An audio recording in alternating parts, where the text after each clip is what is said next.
Good evening and welcome. Tonight, we delve into one of America's most notorious serial killers, Ted Bundy, a man whose charming demeanor masked a dark, twisted soul, a man who claimed the lives of at least 30 women across several states. But beneath the surface, there are layers to the Bundy case rarely explored.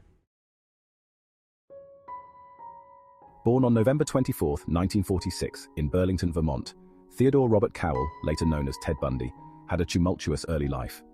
Raised by his grandparents, Bundy believed his mother was his sister for much of his childhood. This early deception shaped his unstable relationship with women and authority figures. Bundy's birth certificate listed him as illegitimate, father unknown. This stigma haunted him, and some experts believe his violent tendencies were rooted in this identity crisis. In fact, Bundy was often bullied, developing deep-seated insecurities about his social standing and masculinity. Despite this rocky foundation, Bundy was a brilliant, charismatic man. In the late 1960s, he pursued a degree in psychology at the University of Washington and worked on a political campaign. He even volunteered at a suicide prevention hotline alongside famous true crime author Ann Rule. But beneath his respectable facade, Bundy's dark urges were growing. His first confirmed murder was in 1974, though many believe he began earlier. His victims were all young women, most of whom bore a striking resemblance to his ex-girlfriend Diane Edwards. Long brown hair parted in the middle.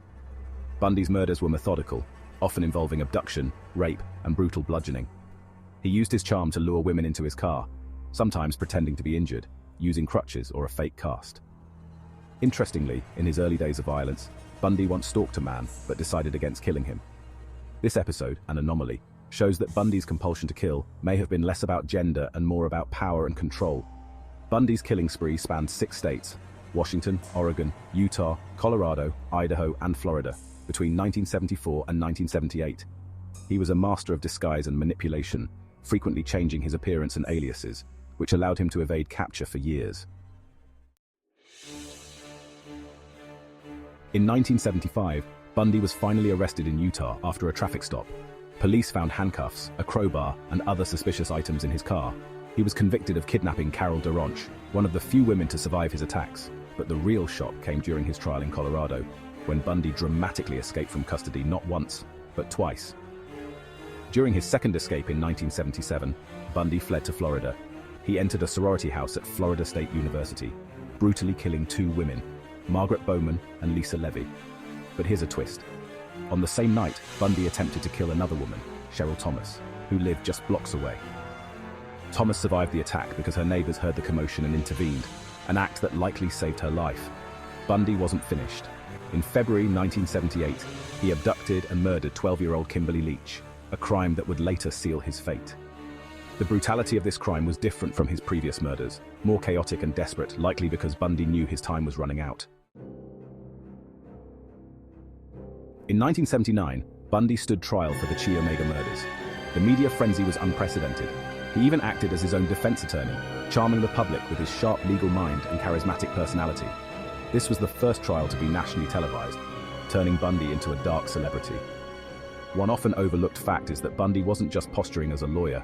He genuinely had legal expertise. In fact, he was praised by other attorneys for his knowledge, and even developed a strategy that led to a crucial delay in his execution. But charm only went so far. Bundy was convicted and sentenced to death for the Chi Omega murders. In 1980, he received a second death sentence for the murder of Kimberly Leach. As Bundy awaited execution, he began confessing to his crimes. In total, he admitted to 30 murders, though authorities believed the true number could be much higher. His confessions were detailed and chilling, providing insights into the mind of a sadistic killer.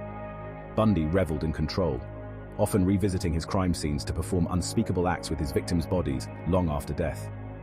While in prison, Bundy wrote several letters to his friends and family. In these letters, he appeared almost normal, discussing mundane topics like books and personal philosophy. But in one letter to a childhood friend, he chillingly suggested that they would never understand the real Ted, a glimpse into the duality he maintained throughout his life. On January 24, 1989, Ted Bundy was executed in Florida's electric chair. Crowds outside the prison cheered as the notorious killer was finally put to death. But even in his final moments, Bundy remained an enigma. His last words? A vague apology to his victims' families. Here's one more twist.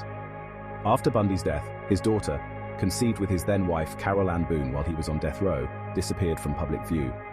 To this day, no one knows the whereabouts of his daughter, who would now be in her 40s. Did she change her name? Where is she now?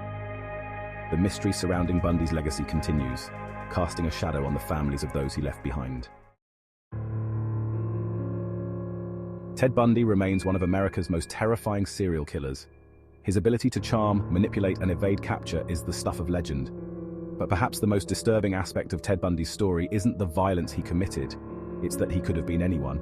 The man next door, the charming stranger you meet at a party, or even a friend. And that's the legacy of Ted Bundy, a monster in plain sight.